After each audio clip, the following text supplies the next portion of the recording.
ইনি মূলত বস আমাদের, এনাকে ফোন দিলাম। এখন একটু থানায় যেতে হবে আপনাকে। বাবাকে নিয়ে না, আপনি গেলেও হবে। একাই গেলে ভয় লাগে।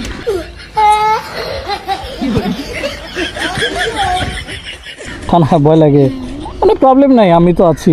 থানা পুলিশ দেখলে কি ভয় লাগে? আমার আজকে গানটা রেখে আসছি, আমাদের তো গান সবসময় এখানে থাকে, গান রেখে আসছি। তারপর এত বড় যে AK-47 যেটা থাকে আর্মিদের, যেটা কাঁধে করে বের হয়, ওটাও রয়েছে।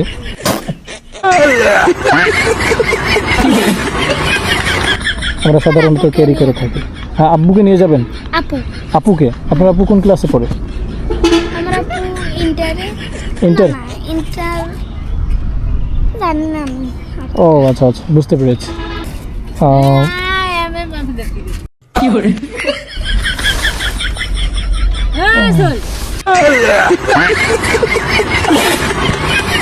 মূলত কোন দিন আসলে আপনাকে নিয়ে যেতে পারবো আমি, কারণ এখানে একটু হাজিরা দিতে হবে তো, নাহলে আবার ফের মামলাটা মানে করা হয়ে যাবে, বুঝতে পারছেন? তখন আবার দেখা যাচ্ছে পুরা বাড়ি এসে প্রশাসন এসে ঘেরাও করে নিয়ে যাবে, অ্যাটাক করে দিবে আর কি। কারণ পুলিশের ব্যাপার স্যাপার তো জানেন, মানে মামলা হলে দেখা যাচ্ছে আসামি যদি ঘুরে বের হয়, পলাতক থাকে, তাহলে কি করে?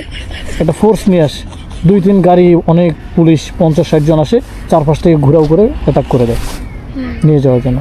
তো আমি চাচ্ছি না যে এরকম আপনার সাথে সিনক্রেটটা হোক, ঠিক আছে না? মানে আমি চাচ্ছি সুসম্মানে আপনাকে দেখা যাচ্ছে সম্মানের সহিত নিয়ে যাওয়া হবে, আপনি ওখানে একটা হাজিরা দিলেন, আবার চলে আসলেন। আচ্ছা, কালকে যাব। কালকে আপনাকে পাওয়া যাবে কোন সময়? আমাদের বাড়ি ওই যে ওইটা, আচ্ছা, অসুবিধা নাই। এই যে আপনার মা শুনলে রাগ করবে না?